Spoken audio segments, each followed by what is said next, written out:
बहिनीहरु, आज पनि हामी कक्षा 10 कै विज्ञान विषयलाई नै लिएर आएका छौं। जस अन्तर्गत आज हामी फोर्स भन्ने च्याप्टरलाई अगाडि बढाइरहँदा वेटलेसनेस अथवा तौलविहीनता भन्ने टपिक्स लिएका छौं। एकदमै महत्त्वपूर्ण टपिक छ यो वेटलेसनेस।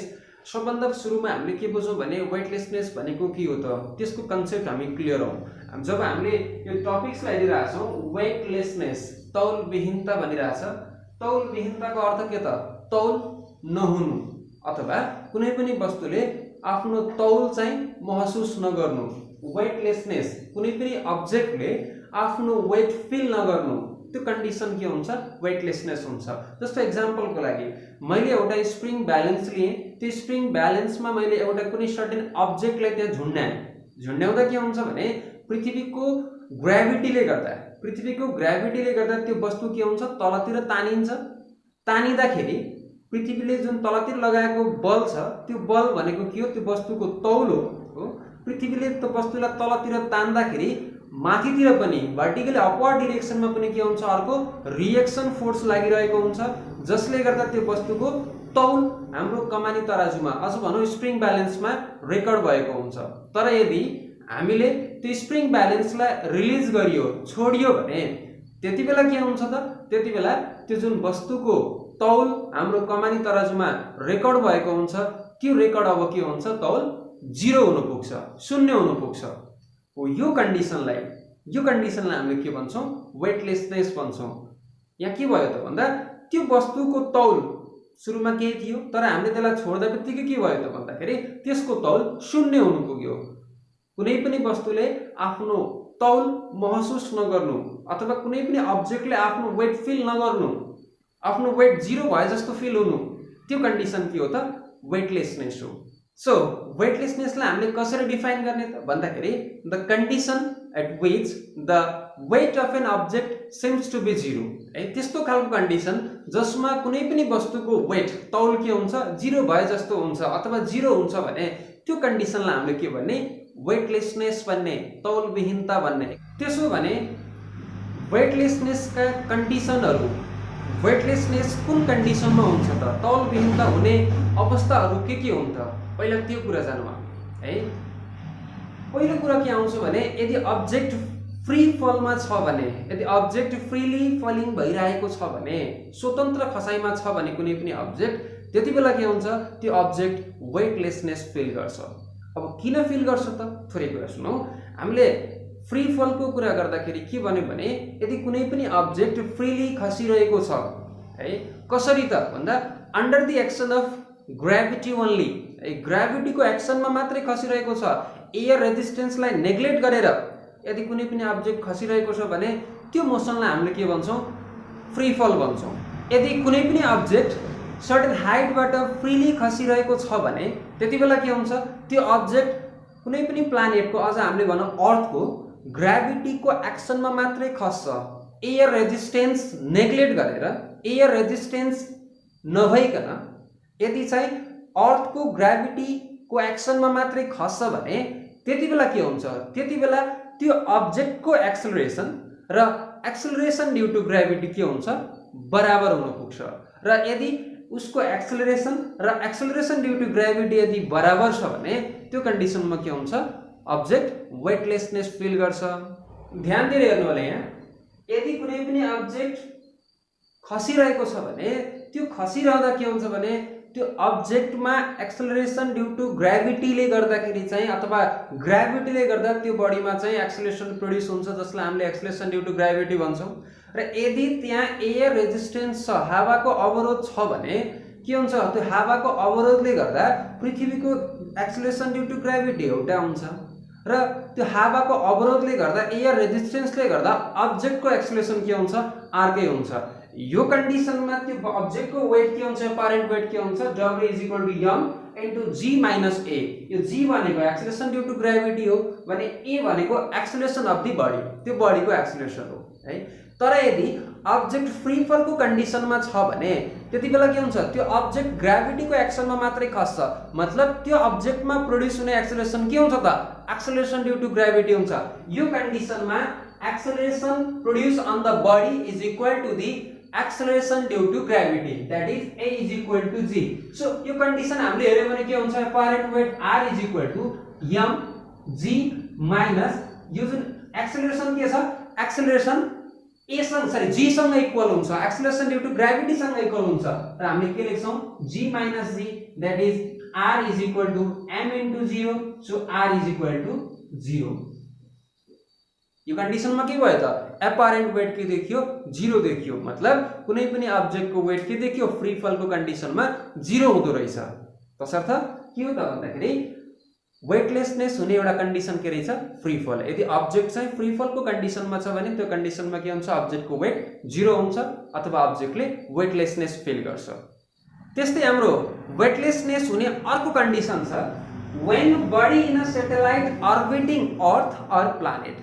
यदि कुनै पनि बडी कुनै सैटेलाइटमा छ र त्यो सैटेलाइटले अर्थलाई अथवा कुनै प्लानेटलाई रिभल्भ गरिरहेको छ भने त्यो कन्डिसनमा त्यो सैटेलाइट भित्र भएको बडीले के गर्दो रहेछ वेटलेसनेस फिल गर्दो रहेछ। कसरी त एकदम ध्यान दिएर सुन्नु विद्यार्थी कन्फ्युज हुने भनेको यहाँनिर हो। एकदम सिम्पल तरिकाले बुझ्नु हामीले जब सैटेलाइटले अर्थको रिभोल्युसन गर्छ पृथ्वीलाई घुमिरहँदा के हुन्छ the gravitational force of the earth pulls the satellites towards its center। त्यो अर्थ को ग्रेभिटेशनल फोर्सले गर्दा त्यो सैटेलाइटलाई आफ्नो सेन्टरतिर तानिरहेको हुन्छ हो। त्यति नै बेला के हुन्छ भने त्यो सर्कुलर पथमा घुमिरहँदा सैटेलाइट सर्कुलर पथमा पृथ्वीको वरिपरि घुमिरहँदा त्यो सैटेलाइटमा सेन्ट्रिफ्युगल फोर्स प्रोड्युस हुन्छ जसले गर्दा के हुन्छ त्यो ग्रेभिटेशनल फोर्स जसलाई हामीले सेन्ट्रिपेटल फोर्स भन्छौं त्यो सेन्ट्रिफ्युगल फोर्सले सेन्ट्रिपेटल फोर्सलाई के गर्छ ब्यालेन्स गर्छ।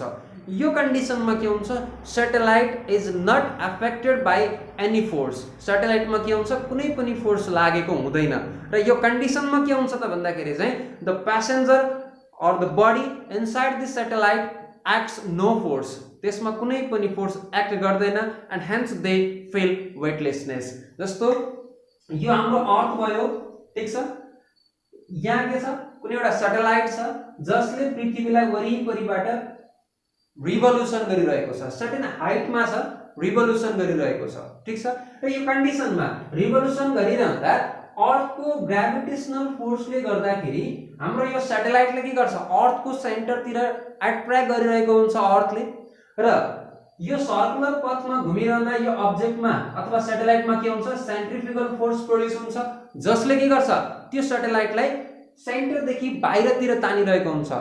It means this centrifugal force balance the centripetal force और the gravitational pull of the earth and in this condition the satellite is not affected by any forces है र यो सैटेलाइटमा के हुन्छ कुनै पनि फोर्स लाग्दैन and hence the passenger inside the or the body inside the satellite act no force and hence they feel weightlessness। त्यस्तै weightlessness feel हुने अर्को कन्डिसन छ when body is at null point। Body null पोइन्टमा हुँदाखेरि तटस्थ बिन्दुमा रहँदाखेरि के हुन्छ बडी वेटलेसनेस फिल गर्दो रहेछ। अब कुरा आउँछ नल पोइन्ट भनेको के हो त सबभन्दा पहिला हामीले यो बुझौं। नल पोइन्ट भनेको हाम्रो स्पेसमा भएको त्यस्तो खालको पोइन्टहरु हुन् जहाँ के हुन्छ डिफरेंट हेभनली बडीजहरुको जुन ग्रेभिटेशनल फोर्स हुन्छ त्यो gravitational force net gravitational force 0 हुने पोइन्ट के हो त नल पोइन्ट हो। जस्तो एक्जाम्पलको लागि when we goes up from the earth जति हामी पृथ्वीबाट माथि माथि जान्छौं त्यति बेला के हुन्छ त त्यति बेला पृथ्वीको जुन ग्रेभिटेशनल फोर्स छ त्यो घट्दै घट्दै जान्छ र जुन बाहिर मून छ हाम्रो अर्थको बाहिरपट्टि के छ मून छ त्यो मूनको ग्रेभिटेशनल फोर्स बढ्दै जान्छ र एउटा यस्तो कन्डिसन आउँछ जुन कन्डिसनमा अर्थको ग्रेभिटेशनल फोर्स र मूनको ग्रेभिटेशनल फोर्स इक्वल हुन्छ but they are acting on the different direction तर तिनीहरु के हुन्छन् डिफरेंट अपोजिट डाइरेक्सनमा एक्ट भइरहेको हुन्छ। त्यो कन्डिसनमा त्यो पोइन्टमा के हुन्छ नेट ग्रेभिटेशनल फोर्स के हुन्छ 0 हुन्छ भने त्यो पोइन्ट के हो त नल पोइन्ट हो। र यदि अब्जेक्ट त्यस्तो खालको नल पोइन्टमा छ भने के हुन्छ त्यसमा कुनै पनि फोर्स एक्ट हुँदैन अझ भनौं त्यो अब्जेक्टको एक्सेलरेसन ड्यू टु ग्रेभिटी के हुन्छ 0 हुन्छ र अब्जेक्टले के गर्छ वेटलेसनेस फिल गर्छ। क्लियर छ नि। त्यस्तै वेटलेसनेस हुने अर्को कन्डिसन छ when body is at the center of the earth, यदि कुनै पनि बडी अर्थको सेन्टरमै पुग्यो भने, अर्थको सेन्टरमा छ भने त्यो कन्डिसनमा के हुन्छ, त्यो बडीको वेट 0 हुन्छ अथवा त्यो बडीले वेटलेसनेस फिल गर्छ। कसरी गर्छ त थोरै कुरा हेरौँ। हामीले यो भन्दा अगाडि variation in the value of g को कुरा गरिरहँदाखेरि ड्यू टु डेप्थ ले के हुन्थ्यो, एक्सेलरेसन ड्यू टु ग्रेभिटी घट्दै जान्थ्यो। हामीले एक्सप्रेसन के लेखेका थियौं, gd is equal to r minus x r minus d by r into g गरेका थियौं हो। यो कुन कन्डिसनमा थियो, यो अर्थ हो, यो अर्थको रेडियस हो र अब्जेक्टलाई हामीले सर्टेन डेप्थ d मा राख्दाखेरि, अब्जेक्टलाई d डेप्थमा राख्दाखेरि के हुन्थ्यो, एक्सेलरेसन ड्यू टु ग्रेभिटी यति हुन्थ्यो। अब हामीले अब्जेक्टलाई के गर्छौं, यहाँ राखेर सेन्टरमा राख्छौं। सेन्टरमा राख्दा हाम्रो डेप्थ कति हुन्छ, अब d इज इक्वल टु के हुन्छ, r हुन्छ। एट सेन्टर, सेन्टरमा के हुन्छ, d इज इक्वल टु के हुन्छ, r। डेप्थ के सँग इक्वल हुन्छ, रेडियस अफ द अर्थ सँग इक्वल हुन्छ। र यो कन्डिसनमा के हुन्छ भने gd is equal to r minus r divide by r into g। ठीक छ। यो कन्डिसनमा r माइनस r कति भयो, 0 भयो। 0 बाइ समथिङ 0, 0 इन्टु g कति हुन्छ, 0। र यो कन्डिसनमा acceleration due to gravity at the centre of the earth becomes 0 र अर्थको सेन्टरमा एक्सेलरेसन ड्यू टु ग्रेभिटी कति हुन्छ, 0 हुन्छ।